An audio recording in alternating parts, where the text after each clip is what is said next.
Thank you for joining us today for a very important session, Thinking Energy from the Ground Up, Methodologies from Critical Social Research. In our time today, the scholars we have assembled for this session will ask us to contend with a foundational and persistently challenging set of questions. How do we do research for energy justice? How do we give more space to what emerges from the cracks of unjust energy systems? Thinking of energy as a social relation, what methodologies would allow for the articulation of plural understandings, priorities, and imaginaries? Grounded in energy research from Lebanon, Tunisia, and Bahrain, they will explore approaches based on collective ethnography and citizen assemblies as ways of creating space to think of alternative energy futures. Before we begin, let me introduce our speakers. Ala'a Shehabi is an associate professor for teaching in Middle East politics at University College London. Previously, she was the deputy director of the Institute for Global Prosperity at UCL, and before academia, an analyst at the RAND Corporation, where she gained insights into the murky world of consultancy and left. Trained in economics, she is now a transdisciplinary and mixed methods researcher, focusing on infrastructure politics and development in Lebanon and Bahrain, energy justice, participatory action methods, and citizen scholarship through citizen science and citizen assemblies. Dr. Shehabi is co-leading a new project called Envisioning Justice, hosted at UCL Urban Lab, running until 2026. Through her experience of several large-scale research projects focusing on Global South, she is interested in decolonial knowledge production and ethical international collaboration. She continues to focus on political mobilization in Bahrain over the past century, with a new focus on the 1930s discovery of oil and the impact of indigenous life on the island. She is a co-editor of a book called Bahrain's Uprising and other peer-reviewed publications. Muzna Al-Masri is a senior research fellow at the University College London Urban Laboratory, leading research on the Envisioning Justice project, looking at the everyday realities and future imaginaries of energy transitions in the Swana region, and using citizen assemblies as innovative research spaces and to center citizen perspectives on energy policies and futures. An anthropologist by training, her research interests include everyday political practices and clientelism and the intersections of conflict and politics with humanitarian aid and infrastructure.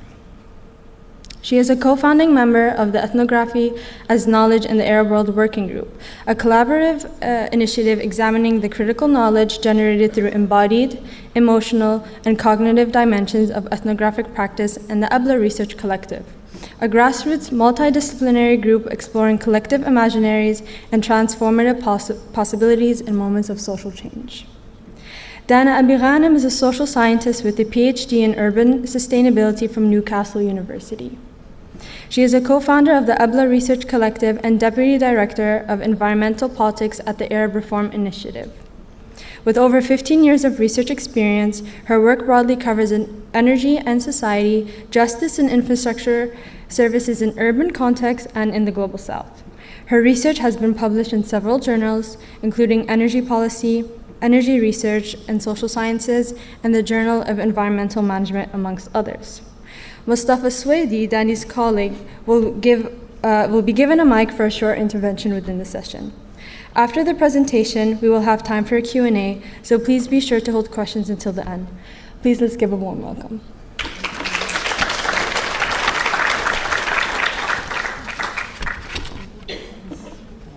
Thank you for the introduction. Is it very echoey, or is it we hear it as echoey from our side? Okay, it's good to know. So it's the three of us presenting about, so now it is echoey, right? No? Okay. It's the three of us, but we represent the work, like we're going to talk about 3 projects, and with every project there's lots of other people involved, so, and in some of these projects we intersect. I work with Ala'a on the assemblies, I work with Dana and Ibla, and then, so it's us presenting more than us.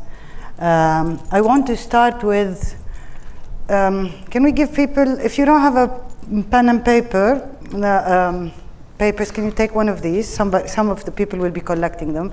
Before we start, I want to invite you to think a little bit, because we're going to talk about energy justice. It's an energy conference. I want you to think a little bit on your own of any given day or today of how and when you've encountered energy, how and when have you used it, and how and when you've encountered energy injustice. What kind of injustice was it? Why are you framing it as injustice? Or if you haven't encountered energy injustice, why not? So give yourself a minute to write. I won't ask you to answer now, write like whatever you want. I won't embarrass you. I might invite you to rethink these a little bit later. Just take a minute to answer these questions. Okay, so I'll go a little bit with you of what we're trying to do today. We thought this will be a smaller, more interactive session, so we're adapting it a little bit. We will speak a little bit more about where we come from, our understanding of energy justice, our understanding of the methodologies we use, our view on methodology, and then we'll present to you 3 examples of methodological experiments. Maybe innovations is a bit too wide. Innovations experiments, 3 case studies of research we've done or are currently doing. One looking at actually the first would be on collective auto-ethnographies of building committees in Lebanon with Dana. The second will be on using deliberative methods and the methodology of citizen assemblies in Lebanon and Tunisia. And the third will be looking at the archive through people's history of the present in Bahrain that Ala'a will present. Then we'll move to come back to what you've written in your notes and to think together of what a future energy justice research agenda looks like. To start with, let me tell you where we begin, where we come from, what brings us to energy, because it's key to our understanding of what kind of scholarship we want to be working on. One, at least for 2 of us, we've had a life lived with power cuts. So growing up in Lebanon, especially during the war and until now, it has been something key in the everyday for some of us. The quotation you see here is from research I did with another colleague in Burj al-Barajne, where one of the women cites how every woman in the camp is on anti-anxiety pills because of water and energy problems. So that's one understanding of energy injustice, if you've missed it in the frameworks. But this is something that is we feel in people's bodies in Lebanon. Another element is, sorry, I'm really good at technology. Yeah.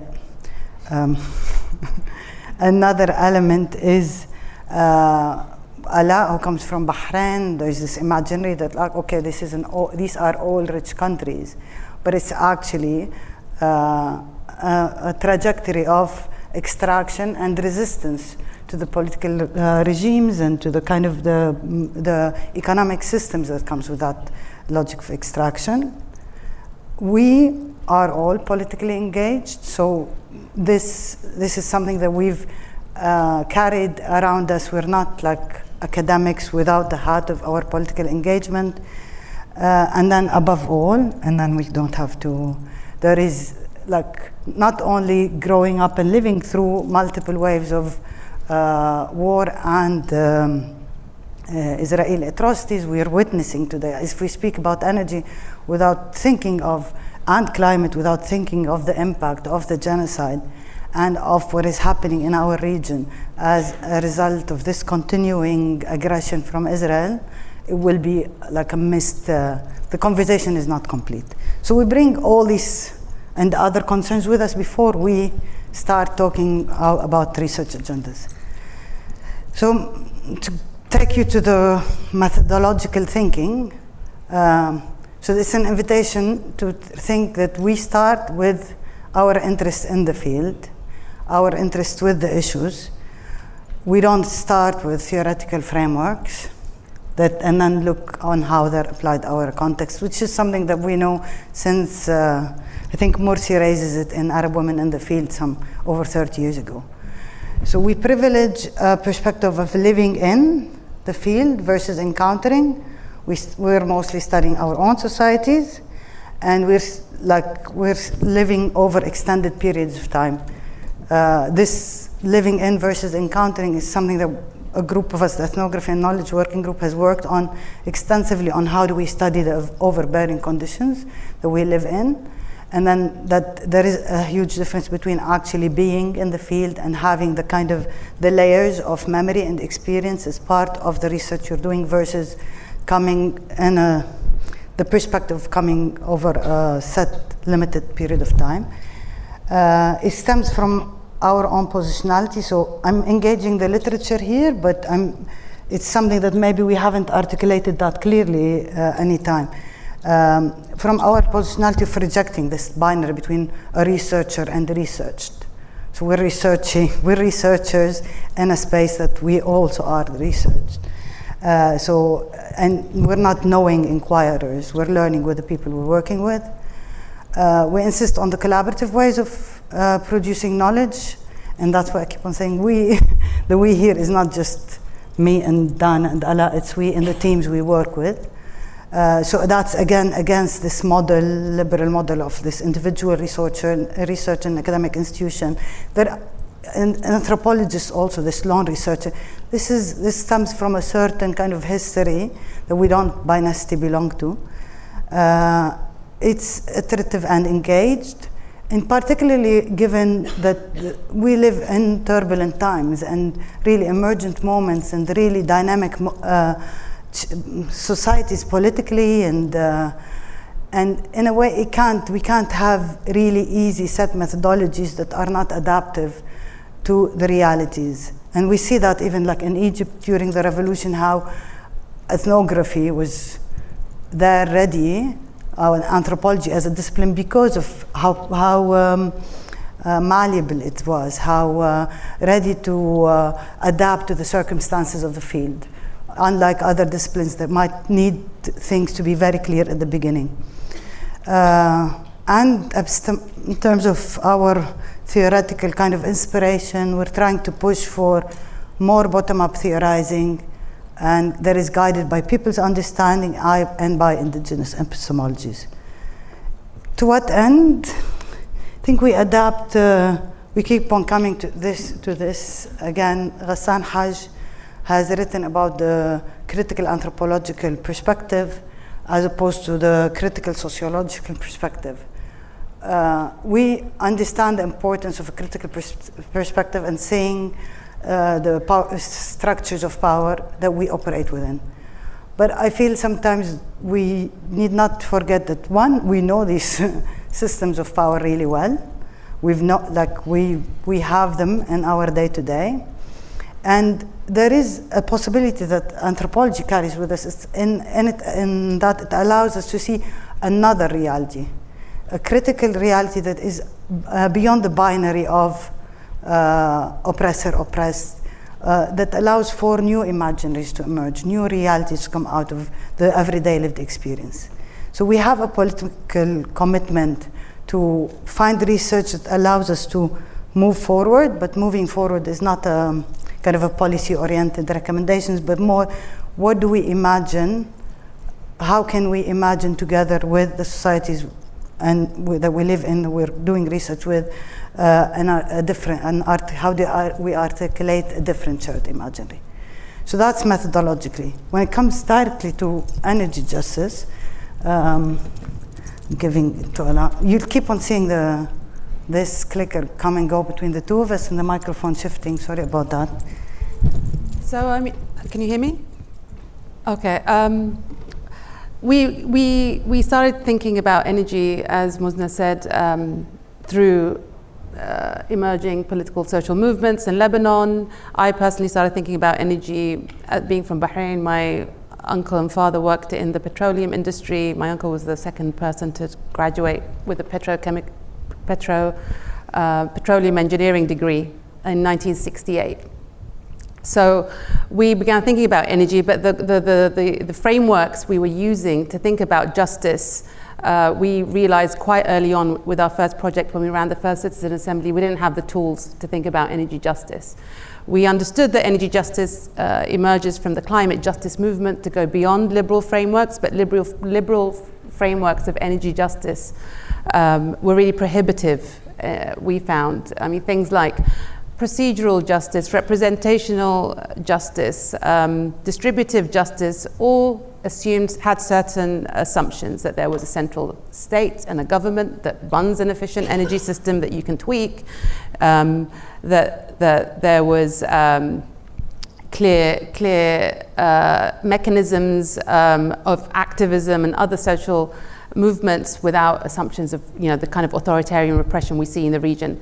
So these critiques have been had, but just to cite some of them here, the early frameworks by Suvakol and Walking 2015 were framed around these things: affordability, accessibility, these questions that the energy transition talks about.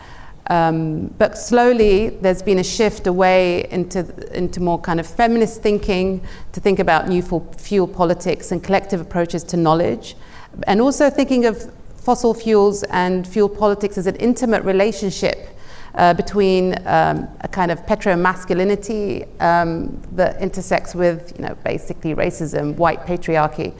And then we see a further shift into kind of new notions of decolonial thinking. These are new, but they're old at the same time. As we know, decolonial thought emerges across the world from the 50s and 60s onwards, but we're talking specifically about energy studies. How do we reconnect with that?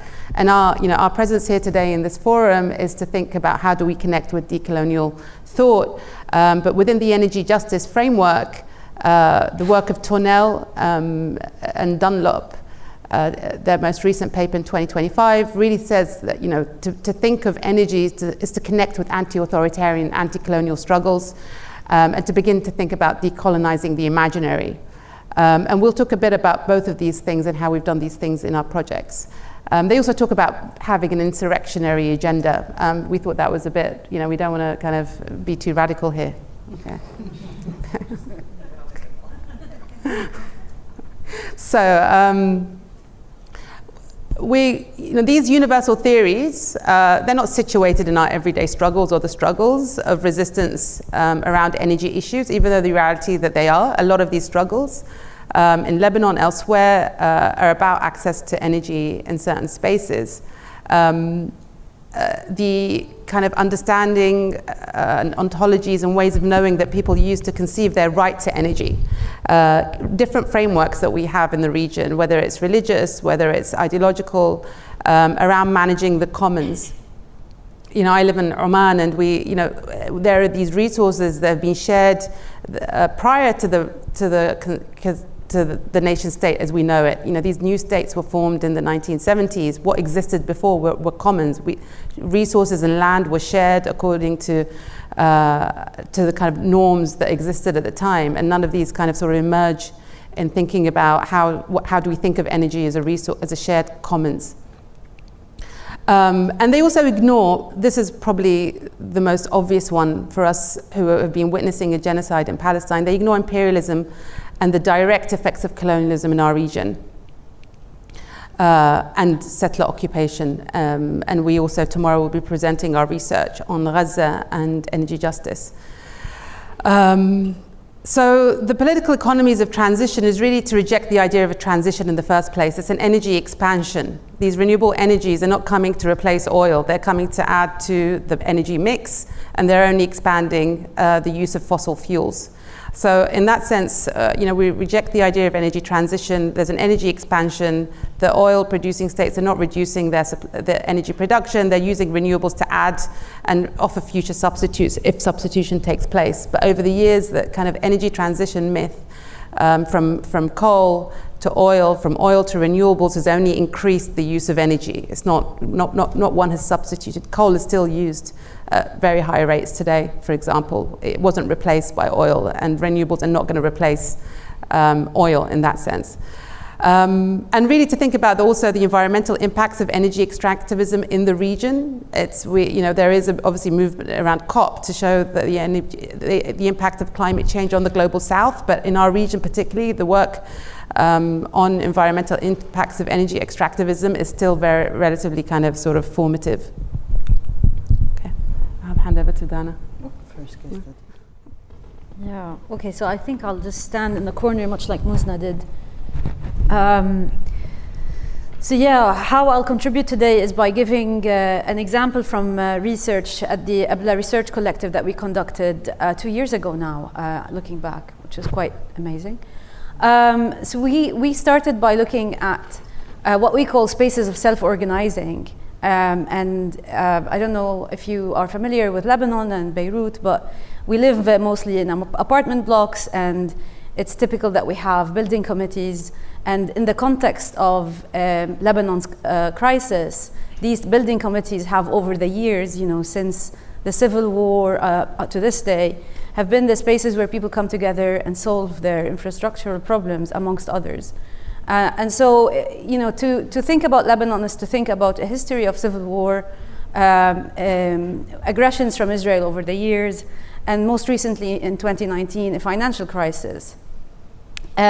So these have led over the years to frequent failures in service provision. These have, they're not like, they've varied over time, is the best way to describe it, of electricity and water mainly. And there was a crisis in 2021, where, there was a complete blackout, and following on from that, very few hours of electricity per day. So what we did was to try, in sense of locating our inquiry in the everyday, as Muzna and Ala'a had explained, by looking at what people were doing in their buildings and focusing on the building committee as it navigated those everyday challenges.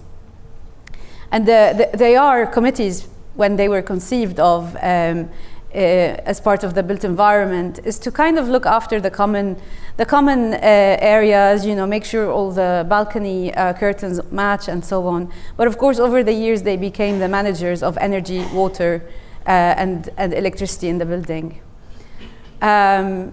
We were interested in asking the question of where is energy in everyday life? And so then kind of locating energy injustices, if they exist, and try to understand how they are shaped and how they shape people's lives, and how these two kind of co-construct realities that can be, the least we can say is they can be problematic, and so on. So there are details about the committee organizing services from illegal subscription generators, generator subscriptions, water sharing of like trucked water, because we also have an informal system of trucked water now, and so on. So there's all sorts of, a sort of hybrid infrastructure, a heterogeneous infrastructure with its own kind of, it generates particular intimacies in people's everyday life. And as we discovered by looking at the building as a whole, it creates a built environment of a different sort. So I've already explained why building committees. Pardon? Yeah, I'll skip this slide.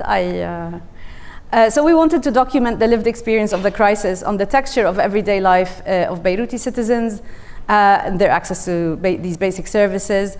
But what were the coping and resistance strategies that emerged from the cracks of these daily challenges, and also probe the possibility that could building committees then inform other ways of collective organizing? Is this an imaginary that we can co-produce with people, where they can take control over their energy, their services, and maybe arrive at or come near to a more just energy reality for them?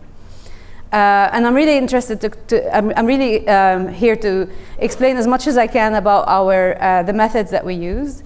So we followed a collaborative ethnographic research approach, where we recruited 11 researchers. So we recruited 8 researchers who live in 8 different buildings in the city across. We tried to spread that across the city as much as we could.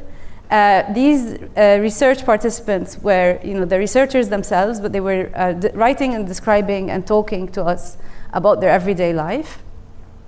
These researchers, we try to also recruit them so they can come from different types of buildings, old buildings, new buildings, buildings who had their own generator, buildings who were subscribed to a generator, buildings that had lifts and those who didn't, large and small ones, etc.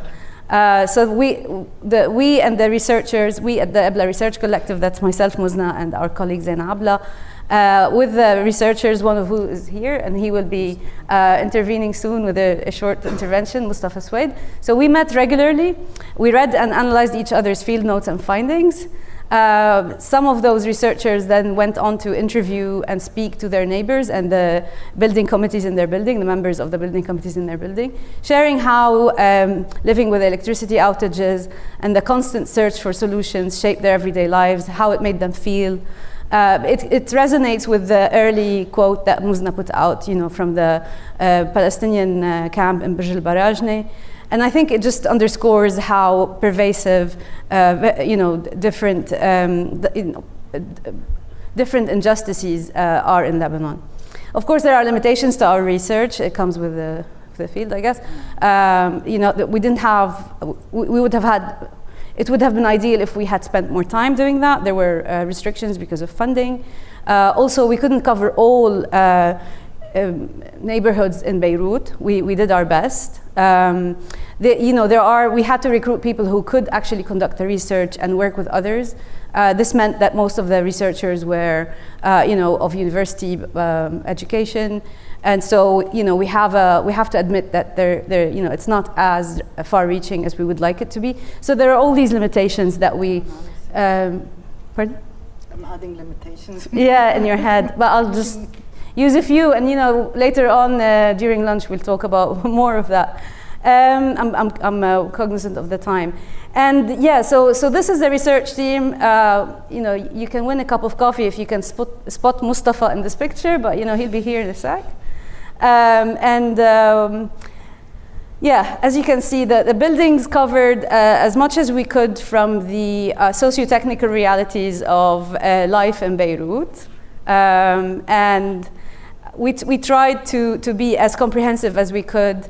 We collected data and information about how many hours of energy from the generator they were provided with, who then went out and had the privilege of purchasing a solar system for their homes and so on. So we tried to kind of connect all of that discovery and exploration by co-producing the knowledge with our researcher participants, and also locating the inquiry of energy justice in the everyday, in this case of the city of Beirut. So I'll stop here and give the floor to Mustafa, please. Mustafa, if you can. We need a microphone.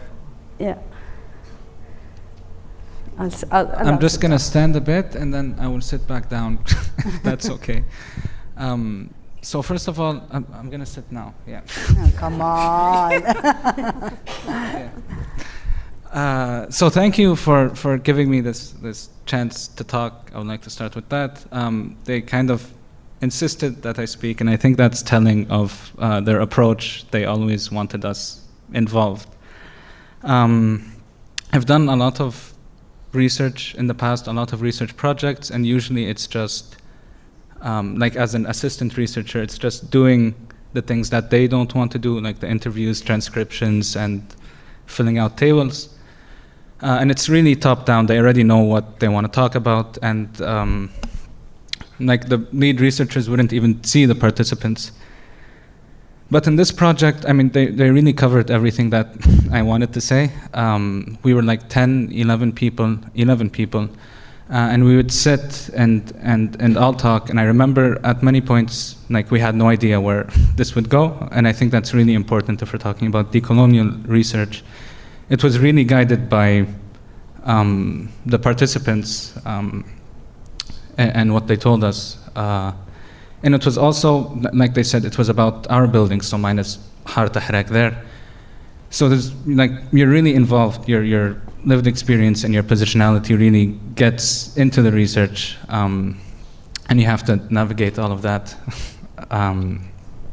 Also important for decolonial research, it's like there's less space, there's less distance between the researcher and what is being researched, and like Muzna was talking, it's no longer just an object, their voices are trying to, they tried as much as they can for the participants voices to be centered in the research. So yeah, I think I'll stop there. You really covered most of the things I wanted to say, so thank you. But it was a nice project, yeah.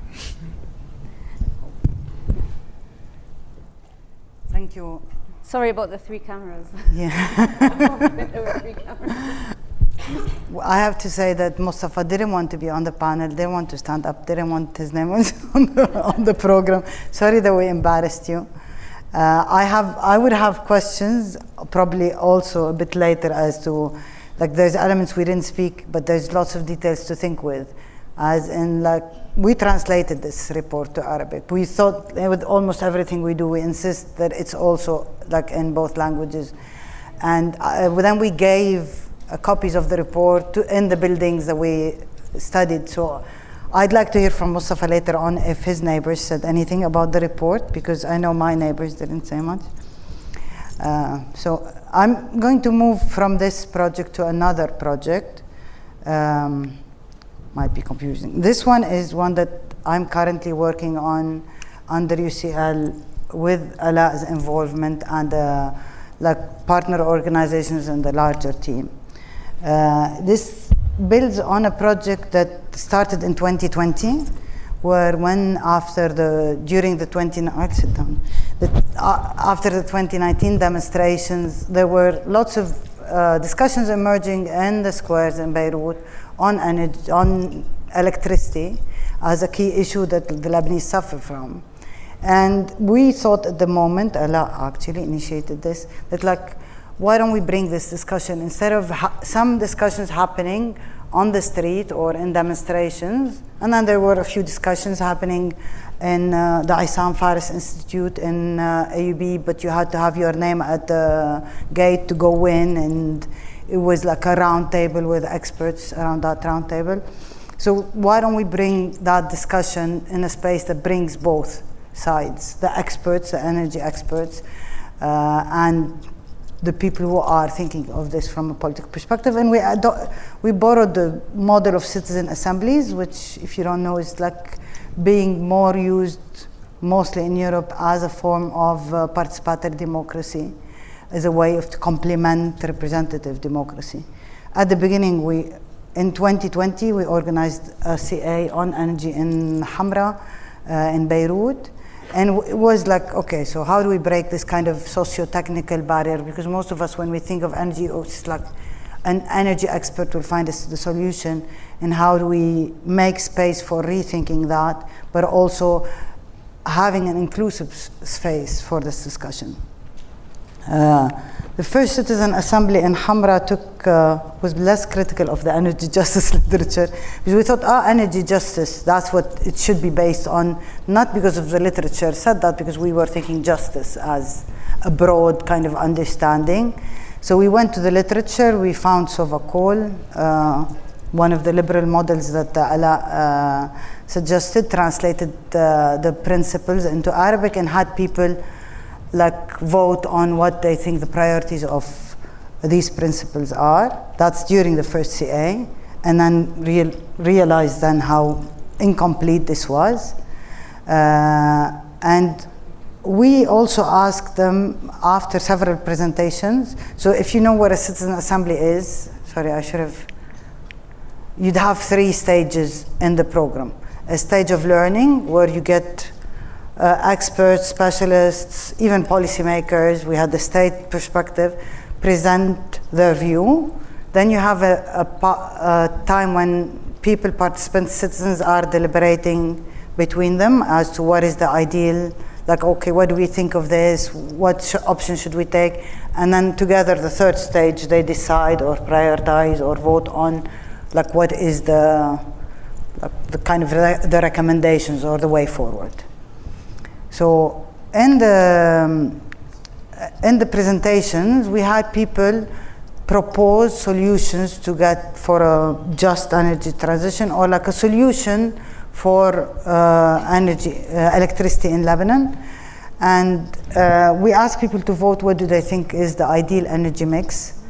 And we had 3 experts who gave their suggestion. One who said like we could get more than 50, but 50% was the majority. Lebanon had committed to 30% energy from renewable sources by 2030. But the people themselves voted for 26.2 in the meeting. Their vision for energy, it's not because they didn't want renewables, but because they had a certain understanding of the political situation that was very pessimistic. They saw that things were going to get worse, and they got worse the summer right after that. That's crisis that Dana wrote about. They didn't trust at that moment that the state will be able to intervene the way the experts did. So they proposed a different, I'm really good with this clicker, different way of thinking of energy. So in the room, if we take the presentations in the CA in Lebanon, we had the people who the state was taking on this fossil fuel imaginary. Suddenly gas will appear and will solve all our problems. It's yet to appear. There were the people mostly coming with the international aid racket or Greenpeace or that pushed for renewables. There was a group of the experts who spoke the decentralized, privatized, microgrid solutions, a bit like the EDZ, if you know Lebanon, like maybe we get a private company, gives you energy for this area, and like, and that's mostly a World Bank vision or International Monetary Foundations. And then the people in the room had a more dystopic citizens. Their view was more dystopic, and they wanted something circular, interconnected, autonomous from not only the state, but also from the private sector. So they wanted a greater role for community institutions, for collaboration between buildings, and in a way that's more the path that the country practically went through, and I'll explain it in the second citizen assembly. And this parallels a bit, these four imaginaries parallel like broader imaginaries that we can see across the region. So this technocratic colonial visions of the day after, the kind of this thinking of post-grid imaginaries probably would be the closest. I'm not going to get into theory, I realize this now. So what we decided after this is actually we've done one citizen assembly. Is the methodology promising? There's something to tell us, for us there, but also at the same time, this is missing. But also at the same time, we need to critique the methodology because it has its colonial perspective, and we also want to develop it further. So we set out to develop a toolkit in Arabic. So this doesn't look like it's in Arabic, but it is in Arabic and it's being tested now. And to rethink of what it means for the region, we're organizing 2 more citizen assemblies. The first is in Lebanon. Of course, this is much delayed because of the situation, and we went through consultations as to where would it be useful, what should we be working on. We discussed probably continuing other research we did in the Burj al-Barajni refugee camp, where that first quotation came from, or an activist group working on generator price regulation. Even the community, we went to Tyre to see after the war, maybe it could be a useful model for post-reconstruction discussions. Eventually, we're working on energy cooperatives. Just to show you the link, the research we did on the building committees led us to a building in Hamra that is organizing collectively in Beirut. And we thought, that's an excellent model. And the first CA we did led us to this kind of, there's this desire for this kind of organization. So we're linking these 2 projects in our thinking and allowing space for people to come together and think of, okay, what are collaborative ways of doing research and of producing or managing energy at a neighborhood level in urban settings in Beirut. This will be in November. If anybody's there and you want to come as an observer, let us know. And it's organized with a local organization called Jibal. 2025. It says 2020. Yeah, it's November 2025. It's not in the past. But there is if you know anybody to invite also. Did you notice the typo before? Allah betrayed me there. It is 2025, so it will happen next month, yeah. Then we're also testing it out beyond Lebanon. We, after also like lots of consultations in Tunisia and attempts to do something in Jordan. We're going to be going with an organization called Al-Bawsala to organize something on green hydrogen. There, the realities are very different. We're talking about a very different scale where like the neo-colonial relationships that are being built around renewable energy are very present, where like deals between North Africa and Europe for North Africa to produce green energy or clean energy and export it across the Mediterranean, but keep the pollution and anything else that comes with it, is a new model, a model of extractivism that we're living through in some parts of the region. So this will be about that. In Tunisia, of course, it's a different context. It's very dynamic politically and with continuous shrinking democratic spaces with the current regime. But there is a very vibrant activist community in terms of researchers, syndicate workers, environmental activists. So they are our partners in that work. But then there are also institutional challenges. Even in sending the money for the cost of the CA, it has been difficult. So the second one will be in Tunisia. But again, it's an experiment in rethinking what CAs are. There was if you allow me, with another, just want to stress this element.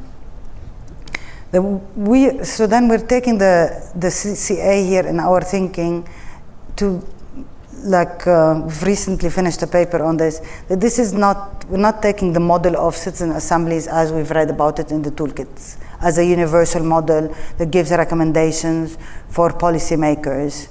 A council, like a Council of Bristol asks you to do it. We're taking it as kind of a space that is inclusive, that is diverse, that allows for bottom-up, for the emergence of bottom-up imaginaries. So this is CAs, and if you're not bored yet, you can hear about a third project. Sorry. I get moving signals from you. From playing with the slide. Okay, everyone, this is the last project. This was kind of like my personal side project. It's the project that the university doesn't give you time to do, okay?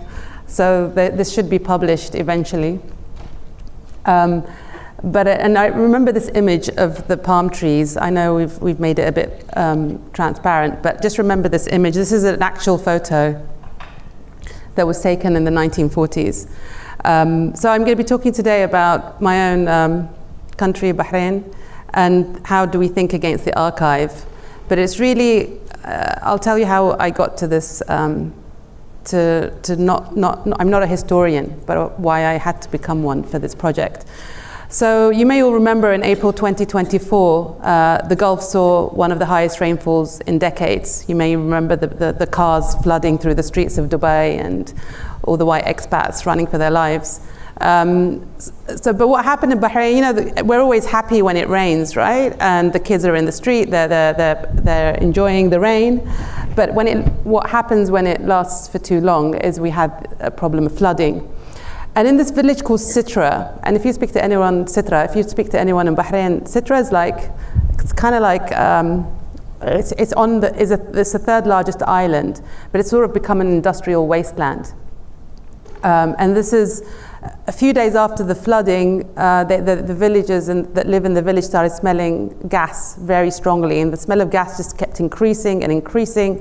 And there was no official acknowledgement, and the people in the village were calling their kids out of schools, and some decided to move back to the mainland island because they said there's something going wrong. They discover after a week that there was a state of emergency that was declared in the oil company Babco, and that there was a leak, an official leak. By April 24th, the state just made an announcement saying, you know, we've sorted out the leak. But the question that I had, and also almost immediately, Sitra is also very vibrant politically. In the 2011 uprising, they called for a republic, and they're very, very kind of fearless. But what was the cause of that? Is it because they were so marginalized and so peripheral, but they live in this industrial wasteland, and almost immediately they started protesting. Inqiduna min al-talawuth, save us from the pollution. نطالب بتحسين الوضع البيئي في قرية المعامير، نطالب بإيقاف الغاز المسرب. So they've been protesting for decades. No one's been listening to them. And they have a very intimate relationship with the refineries. So my question was at the time is who placed all of this oil infrastructure in the middle of these villages? So I said we have to know this as a people from this area to kind of begin to work to help the community. Why is it here? Who decided to place this oil infrastructure in the middle of these villages on this island? And when you speak to people, they have a very strong memory of how this process happened. And this is one of our interlocutors that my research assistant, Noor, interviewed. I said to her, go and speak to this guy. He's been talking about, he's known as an environmental activist in Bahrain. And he says, this is a translation of his direct quote, "The refinery lays the groundwork for our woes. Since 1935, even when my grandfather was but a child, the refinery has loomed over our lives. My father, may God have mercy on him, worked for the refinery. The discovery of oil, instead of heralding a blessing, has regrettably become a curse upon us." So this idea that the refinery is a curse, and this questions a lot of our belief in the Gulf. We're very happy that we're oil producers. We're very proud of that fact. It's given us the wealth that we perceive. But I've always known of this community in Bahrain to be having suffered from the pollution that the refinery had caused. But we all have, many of our family members have worked on this refinery, have a connection with this refinery, and Babco specifically is trained generations. Personally, I'm very proud of my uncle, who was, the second person to graduate with a petroleum engineering degree. But my question was, why, if you have to understand the significance of Bahrain, it may not seem very important today strategically as a small island, as the smallest island, the smallest producer in the Gulf, but historically oil was first discovered in Bahrain in 1932. So it really pioneered the way for early oil capitalism in the entire region. And everything that happens in Bahrain then happens in the other Gulf states, right? So it's a kind of a pioneering experiment at the time, and the British focused on it. The British residency shifted from Bushehr in Iran to Bahrain in the 1940s. So Bahrain was kind of central politically. And in fact, it didn't join the UAE because at the time it was so much more economically advanced and developed. So Bahrain's kind of, I would argue, historically was central to thinking about oil capitalism in the region.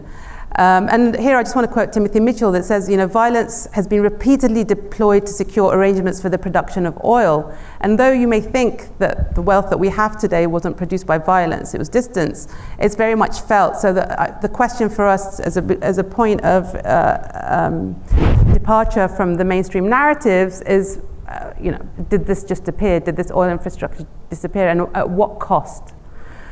So, I mean, the claim, the general grand narratives of oil in the region is that oil is sort of discovered in the desert. This barren land, if you go to most of the refineries in the Gulf, they will look something like this. And you'd assume it always looked like this. But I just want you to go back to remember the image that I had in the beginning. So this exact area that I'm showing you today once looked like that was once that photo that I showed you. It was actually the village of Shabatha where the oil refinery was built, and it had around 20,000 palm trees, and it was a beautiful village. It had one of the biggest water springs at the time, and they were not, within, I'll tell the story, it was once a green cover, and actually the name Sitra comes from the idea of sitr, green cover. So the image that we have of Bahrain once was green, and I thought, we know urbanization causes this kind of ecocide, but with me trying to go back to figure out what was causing the gas leak, I had to go back further and further and further, right to the beginning. And this is the island that I was talking about here. Oh God. All right, this is the island. The pointer's not working. Okay. This is a historical map, okay, of the island, and the purple, sorry, I couldn't find someone to do this properly, but the purple areas are what exists today. So all the areas are reclaimed that are in purple shading, yeah? And that's where all of the oil facilities exist, but originally, I've just put the original 1930s picture. The triangles are where all the villages were, and the red splodges, those were 7 villages that no longer exist. And where the hexagon is, that's where the refinery is. So with the refinery, we have these 7 villages that no longer exist. And all the green cover on the main island is gone, and now we have 360 degrees of land reclamation around the island. So in understanding why the oil infrastructure is there and what causes the pollution, I had to go back and really, really early to figure out why, if the oil was discovered actually in the interior of Bahrain, did this oil infrastructure appear here. The key point is that further hexagon is that you have to export the oil using the shortest and fastest route onto container ships, right? So the work of Lala Khalili comes in here. It's how do you export this? So your first, oil in of itself has no value until it's exported as a commodity, right? So immediately you discover the oil, fantastic, but it's about the pipelines, it's about export, and it's about creating export zone, yeah? So unfortunately the fate of Sitra is that it's the export zone. And so we use new theories here, and we ask different questions. The usual question is why, my first question was why is Babco in Sitra in the first place? I started off with that question. But the question I have now come to kind of realize is how did the village shape Babco itself? Okay, you kind of invert it. Not why is Babco there, but how has the village shaped or managed to shape the oil company itself? Also, why did this question of land reclamation that we see now, and we were talking about land reclamation in Bahrain, we're talking at a different scale. We're talking about around more than 70 square kilometers of land that's being reclaimed, like mass land reclamation, right? So the island of Sitra has increased by 3.5 times its original size because of land reclamation. So what's the relationship between land and oil? And why has it taken the form that it has? The question that I want to ask is why did oil need to take the land? Not as if land reclamation is just a great idea. It's just that oil needed this land and needed this space. And to understand why Sitra is marginalized, we have to understand why was this Sitra sacrificed. So essentially, it's a question of sacrifice, and this is the idea of a sacrifice zone. Yeah, that oil needs sacrifice zones and zones that are expendable in some way. And what did our ancestors, the fishermen, the pearl drivers, the Arabs who used to work on the refinery used to be called coolies. They were the lowest rung in the labor hierarchy. Why did they let this happen? Did they just let this happen? But this is really how did our ancestors resist this deception and dispossession and violence that they faced from the oil company? And what's the role of nature here? What happened to the palm trees, the springs, the shores, and the buried shoals? What is nature doing to take it back? So really, Sitra then becomes leads us to a new way of thinking about past spatial political formations and how oil shapes the politics and environment of today. And I argue that it's critical to that. So this was the first bridge crossing that happened. This is the first example of land reclamation. This is in the archive. But I was like, okay, they built this bridge. What was the scene at the time? Take you back to this image from 1930. A guy called Frank Holmes has got the first concession. He's bringing the equipment that you need, and the villagers were just watching on. They really struggled to bring this off the ships onto the mainland. There was no bridge, there was no port, there was nothing really. So they need infrastructure fairly soon. So the oil company is literally begging the British advisor, we need permissions and approvals to build these bridges, to build this. So they enter a process of negotiation. And then come across this document in the archive. I'm not against the archive, the British archive. We cannot discount the British archives. In Bahrain, we rely on the British archives a lot, but they're an entry point and a point of departure. They're not the center. So this is an example of how you use the archive, but you may decenter it. So I came across this translated letter in Arabic. I can't zoom in now. My eyesight isn't great, and it's broken English. It's really funny the way it's been translated. But I thought I have to get a hold of the original. Sorry? You can read it here. Oh yeah. I still can't read it here. My eyesight is just gone. But he says, this is a guy called Haji Ibrahim bin Abbas, and it's 1947. And he says he's writing to the CEO of the oil company, he says, you know, you promised us when you first came that, he says, you would open the boat crossing, you promised us that you would open the boat crossing underneath the bridge. They said, okay, if you build the bridge, there'll be a crossing for the fishermen. He said, you promised to open it within 3 months. Until today, you haven't opened the bridge for us. So he stopped the fishermen using the bridge. And he says, you promised that you'd give us jobs.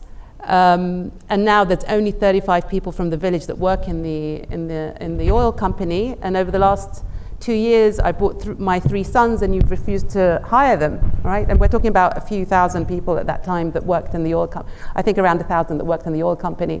So this was a complaint, and I thought, this is a brave man. And he wrote this in Arabic, and he sent it to the oil company. So I said to my research, let's try to track this guy down. Yeah, I'm sure when we go to the village and we ask someone knows this guy, he turns out to be this guy. So his grandson is called El Jarich, and he's a community historian, and he's been really he's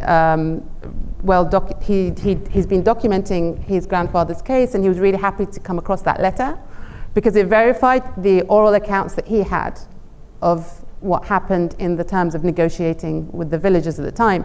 So we were happy to get hold of this picture of Hajj Ibrahim Abbas because he was a critical negotiator with the oil company. And then we come across this. So Al-Jarish, the grandson, actually has another letter from 1941 that they sent to the oil company saying, look, this is 1941, by the way. The refinery was built in 1936. They say to them in Arabic, you've discovered a massive well in which, and the water spouts unusually wide. This has led to noticeable depletion. They found an oil, so basically, and maybe a lot of us don't know this, to carry out oil refinery, you need a supply of water for the compression. Yeah, and it has to be fresh water. Okay, the Gulf doesn't have much water, but at the time, water was gushing in Bahrain. There were springs. So Babka, where it was built, had to drill for water to use in the refinery process. This letter's proof that within 5 years, the villagers were complaining and saying, that you drilling for water for the refinery has led to noticeable depletion of the natural springs of Sitra. And they named the springs Ain al-Raha, Ain Mahazza. If left unaddressed, they may completely dry up, leaving Sitra barren, devoid of date palms and orchards. Your Majesty, we have nothing in this life except what we inherited from our grandfathers. Yeah. And this was signed by around 20 people, notable people from the village who at that point, and it goes into further detail, the water's running out, the palm trees are disappearing. So that kind of, to me, explained why within 5 years we had this ecocide. The palm trees disappeared, the water supplies are depleted. This is recorded quite well, but it was interesting to get the villagers' version of this. So in terms of this, what I just want to summarize and finish, the procedure that then arises of how these oil infrastructure gets built. And the story of Sitra itself, it really is the story of Sitra. It's a process of enclosure and expansion. You know, you need to expand the oil facilities, but these villages are dispossessed and erased fairly quickly, which is good for the oil company because then it allows this expansion. And the land reclamation, effectively what we have today is an enclosed, almost like a reservation of villages surrounded by this industrial wasteland, and which connects also to the ecocide. So you've alienated people from the nature and the environment they lived in. Essentially, Sitra is a story of a sacrifice zone. Yeah, as a sacrifice zone in the literature, sort of defined as an area subject to violence, dispossession, and racialized abyssal exclusion. It's particularly stigmatized, and it's essentially an export processing zone. So this is the story of Sitra, and I just wanted to show that image before I kind of close off. This is the procedure of land reclamation. Now, land reclamation, if we talk about violence in the Gulf, the violence happens in front of our eyes every day. Probably the most violent, the violent form of violence is land reclamation. What land reclamation does is it destroys 2 parts of the ocean. It destroys the area that is dug to get the sand, and it destroys where the sand is placed. So you have 2 areas. And so for the expansion of the Sitra area, and just one project requires 25 million cubic square meters of sand. So 25 million cubic square meters of land is taken from one part of the ocean and used to dredge another part of the ocean.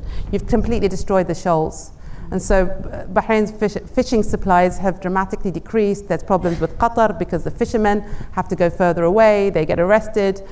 And what you then have is these ghettoized villages that look like this. And most recently, last year, there was a fire in one of the houses. 3 people passed. So this is basically the end of the presentation. I just want to finish by saying, by inverting some of these questions ontologically, and by focusing on a people's history of the Gulf, you recenter these scales, the village scale, as an indigenous frame, to tell the story of conquest and colonialism. You understand that the land reclamation, you see where it began, how it took shape, and who encouraged that. It was part of a big colonial project that began in Hong Kong as a sign of technological superiority, that you reclaim the sea. It's called land reclamation, but effectively it's taking land, it's stealing land. And that carbon capitalism is racial capitalism.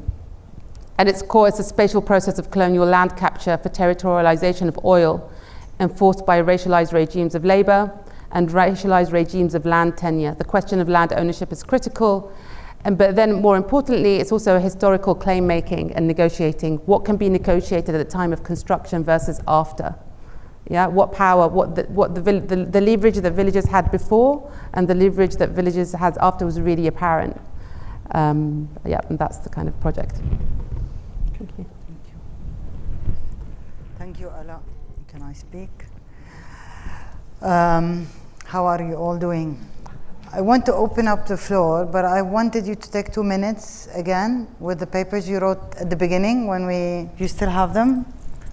What happened to them? The yellow papers with the, okay, so if you can just find somebody next to you, 1 or 2, however way you're organized, and share what you discussed as energy justice at the beginning, and consider or think with us, or think of current research you're doing, research you're considering, and tell us what kind of questions do you ask, where do the questions stem from, and what methods you use, how would you adapt, how can they be adapted, or maybe you're already doing it, but think with us on what does working with means versus working on something, and what does, how thinking with a decolonial methodology perspective change how you're working.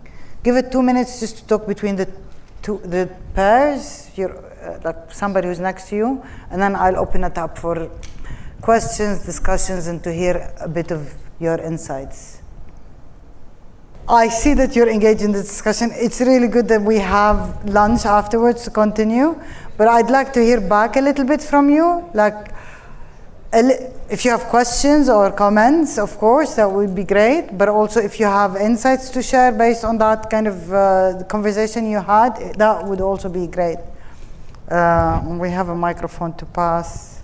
After, you've been talking, very actively, nobody wants to raise a hand? Wow. Do I see? There's one there.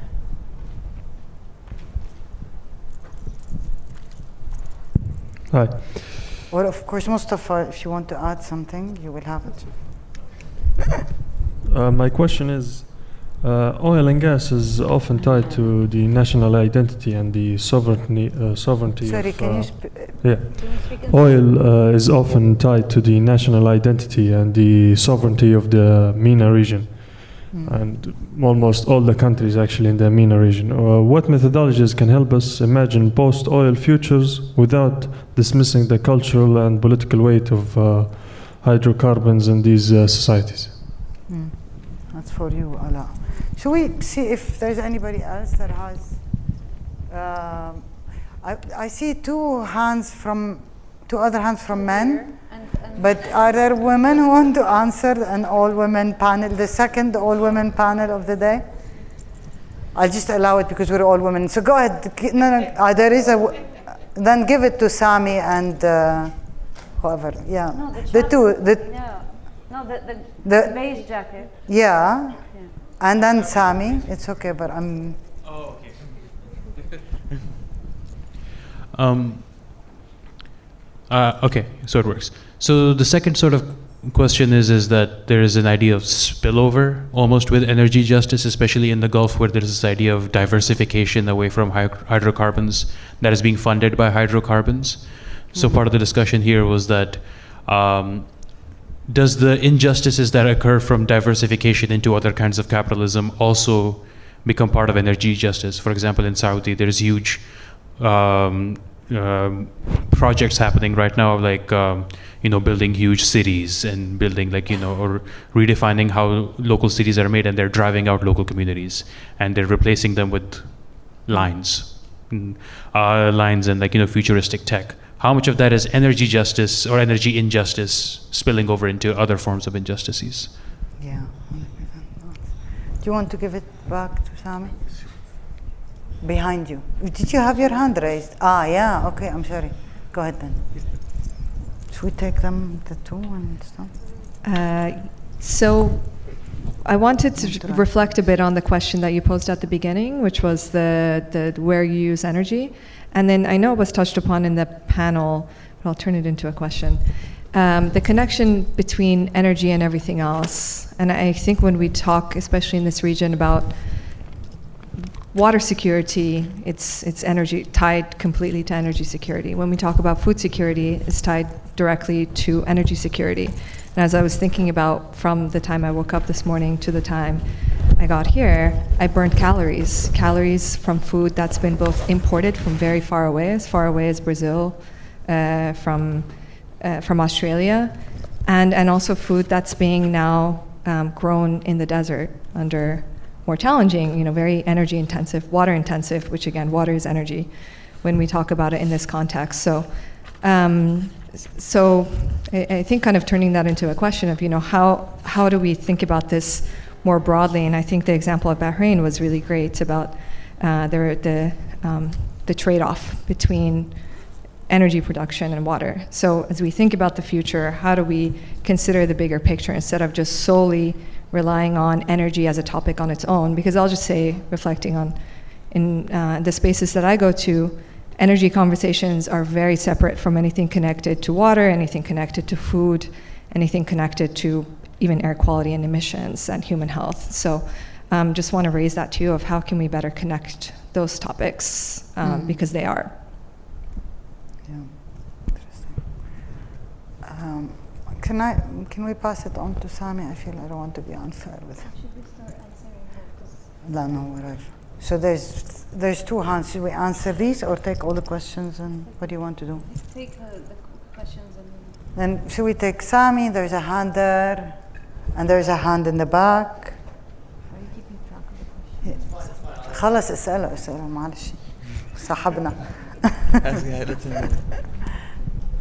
Yeah, he's there. And then, so Sorry. 1, 2, right? And there's somebody here? Or no? There's somebody in the back, yeah? Anybody else? Okay. Just quickly, thank you first of all. This is really amazing work on the projects, all of them. I had quick questions. One, in terms of the citizen assemblies.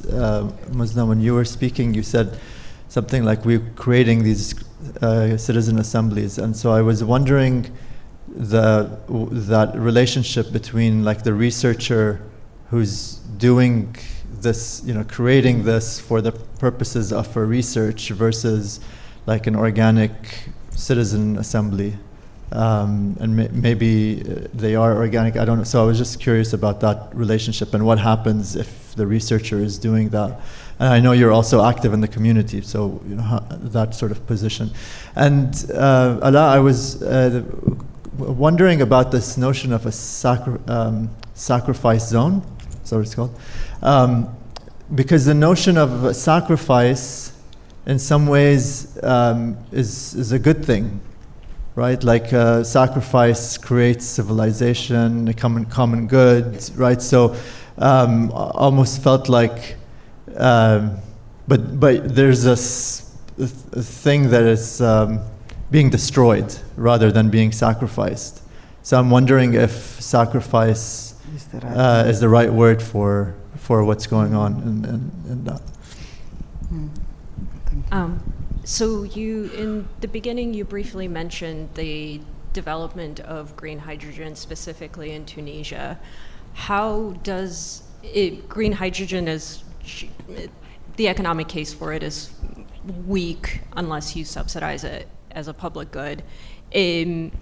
How do you balance Tunisia's goals to be a green hydrogen market with having blackouts and a very faulty and underinvested electricity system? And if you want to produce green hydrogen, you need renewables, but Tunisia's system's something like 3% of renewables of its entire energy mix. So how would you work with the Tunisian government to make sure that citizens have access to reliable, affordable energy and invest in the future of green hydrogen? Thank you.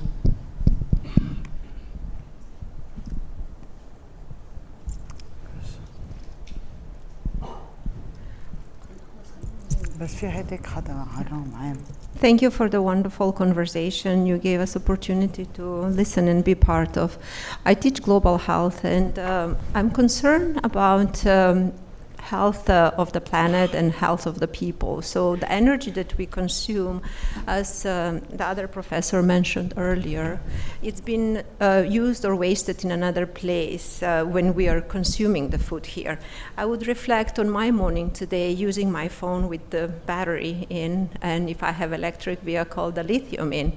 And as someone who was born and raised in Yugoslavia, and as an American, currently I can't stop thinking about the Jadar project that is in Serbia and the extraction of lithium that will be the support of the EU becoming energy independent with the future of energy, renewable energy. In same time, I would like to think about the use of water resources and how the life in the waters is disturbed by all the micro hydrocentrals that are supported by the World Bank in lengthier period of time to provide cleaner energy in fascinating environments like Bosnia, North Macedonia, and others in the Balkan. These things we need to consider when we are thinking about the future and the interconnectedness about the topic of energy, how it brings together the potential for public organizing of the doctors as well, healthcare professionals that can influence some other narratives as well. Because speaking about the public narrative and the informed decisions of the individuals in the places you work, I would like to hear how you've channeled your research in order to change things or initiate conversations toward change. Thank you. I didn't get the first part. Thank you. Do you want to go ahead, Ala? I think a few of these questions are for you, so a few of them. So, no. The question of sacrifice zones, Sami. I think the idea of sacrifice zone is about expendability. So even, for example, Gaza is considered a sort of sacrifice zone. It's just being sacrificed at the altar of global power and it's just expendable, disposability. I think that's kind of fundamentally, rather than as something sacrificial for something better. I mean, it's considered to create something in some version or imaginary something better, but again, it comes at the expense of violence and destructive forms. On the question of the new projects in the Gulf that are projects that someone mentioned in Saudi Arabia and others. I mean, it's widely considered as a form of greenwashing. It's sorry,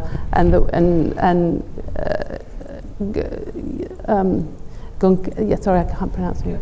Gökçen's work on Masdar City and that kind of idea of how kind of those narratives and the story that she told this morning about who's going to clean these solar panels, the idea of technology or green technology creating these future green, clean projects, I think is again questionable. And I mean, I'm trying to think of the main question here. I just have new projects, but yeah, the idea that renewables comes at the is a way of basically sanitizing the projects and using the green credentials, because there's a whole economy of green financing and loaning and others now. That's the kind of trend.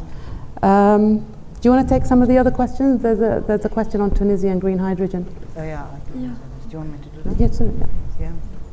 You've dealt with all, because there was at the beginning. There's a question on sovereignty that you haven't. Yeah, sovereignty and the energy-water relationship and how. So that was, yeah, you can answer that one. That's why I put that. Do you want to do that one? Yeah. So the question on the relationship between energy and water, and I think it's really fascinating, because those discussions also locate water and energy as this out there kind of magical link, a nexus that we ought to again protect and prosper from. But what we often miss out in those kind of frameworks is that water is very much a local resource. Like the Hajj ibn Abbas was saying, this is water that the fishermen need to reach, and so on. So I think that when we think about the interlinks between the various resources, I think it's also important to kind of pull them out and bring them back to where they are actually geographically. For me, the co-location of the water resource and the various resources on land that are impacted by those infrastructures ought to be the starting point. And I think with regards to green energy in Tunisia, I think that's a very interesting question, because one thing we can, when we inquire about the infrastructure and its workings, then it becomes, who is this for? And if we dig deep into the green hydrogen political economy, we see that this is set for production and export to the West that wants to decarbonize at the expense of geographies in the Arab world, like Jordan and Algeria and Tunisia. And I think this is also important to remember, that whilst it can be portrayed as this cheap energy that the city needs, and of course Tunisia does need that energy, what about the water that has to be used in order to produce it? And the desalination of water and the impacts of the desalination plants on the cities and the fisheries. So I think these are all relationships that we ought to underscore and delineate very clearly and express those as forms of energy and water injustices in that sense that shape our everyday life. And then, if I may, regard your question out there on how we initiate the conversation, well, that's a difficult part. And I think one of the most frustrating aspects of our work in universities and in research is that we often sit here and talk and inspire each other of new ways of thinking, but we don't spend enough time thinking, how can we push new agendas of activism and advocacy that goes in the right direction? How do we build alliances? Where do we find our allies? How do we build these alliances, and how do we keep these alliances alive? This requires a lot of work. It requires a lot of resources. Our role as academicians, unfortunately, doesn't portray that. It doesn't reflect that. I wish it did. I think there's definitely conversation to be had there about how we can move this discussion from this wonderful room out there to Sitra, to Qabes, and to the neighborhoods of Beirut. Thank you. This is actually what we're doing with it. Yes, we're trying to do. So to answer Sami's question first on the CA, so this is a difficult positionality, because we're like both kind of organizers or activists and researchers. And the CA itself needs to have the multiplicity of perspectives on this. So you need to have, in the first CA, at the beginning, we had state authorities willing to come and present their view, and then eventually they said they didn't want to come, and we still had somebody present their views, because it needs to take on this whole, there is learning at different levels. There's research that's presented in the learning stage at the beginning that we might not be present in, or might be. We might present some elements of our work. But there is also learning from the whole process of listening, being willing, like the willingness to hear what people prioritize and take this as kind of research material. So it's like there is and then to take this forward in writing and pushing it again. But there's a relation that is a bit more, I'd say, complex if you're thinking living in, and we're talking about researching our societies, because to give you the trajectory, Ala and I like met in academic circles. We came first to discuss energy together inside kind of in an ESQA consultation as consultants. I came to energy as a consultant doing a conflict impact assessment of wind energy projects in Lebanon. So we came from different worlds, and we did the first CA as an activist response. Then we wrote an academic paper that is separate from, that says, okay, what emerges out of that, which is the one that details these imaginaries. In parallel, I worked with Dana and Zena on the building committees, and we thought then there's like, this needs to expand. We need an ecosystem that is bigger than the building committees. We come across this example that's happening in Hamra. When we decided to organize the second CA, we brought in the learning from our IBLA research. That example we met in Hamra. But just to give you the whole kind of, the logic of working this way, is that as we did that, in IBLA now, we're doing something that we haven't presented, kind of a literature review on energy communities, energy co-ops, energy collaboration, and what models work for Lebanon. Because we thought, okay, our role as a researchers is to give back kind of what is happening in models elsewhere in the world, what does the theory say? And this, we're rushing to finish that so that we can give some of that learning for the organizing of the citizen assembly. So it's like, it's just this continuous kind of, I think, oscillation where you're thinking of the research you're doing and how do you give input, but also you go back into the spaces of where it will be and it can be used.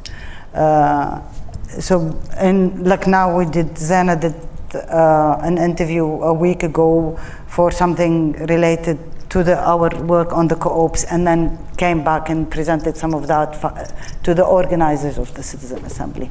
But we also take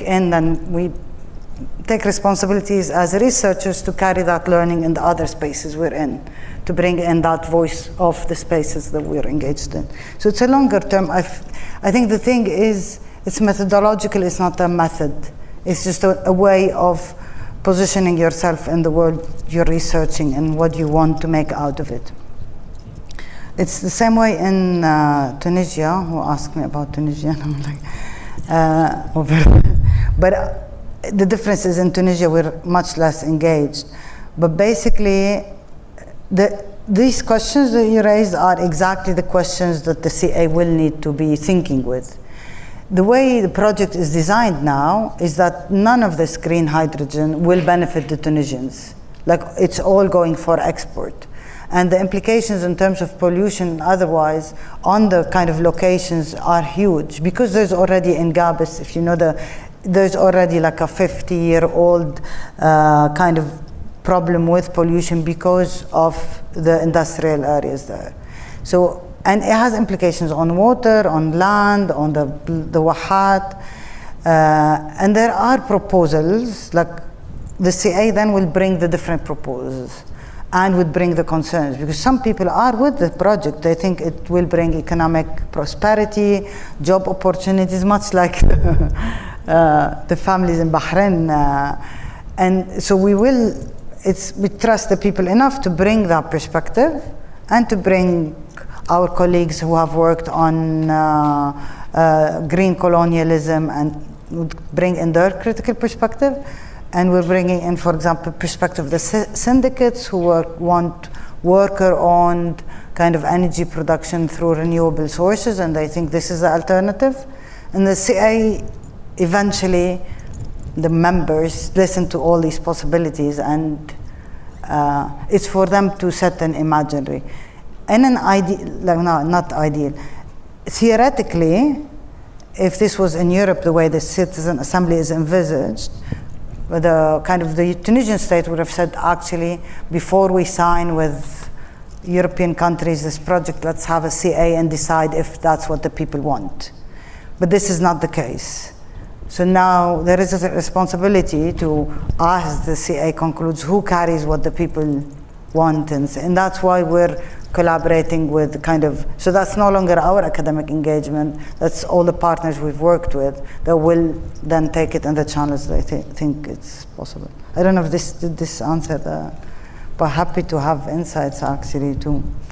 I'm sure we've missed a couple of questions. I know I did. Do we have more time? Well, I see that we are. Someone's saying no. But we're around for. We're going to be around. And we're around, and we have lunch now. So whoever wants to continue the conversation, would love that. Yeah. Do you think you can? Did anybody? Are you guys willing to give us the post-it notes that you wrote? If you are, then. If you don't mind. Come. Yeah. Please. Thank you.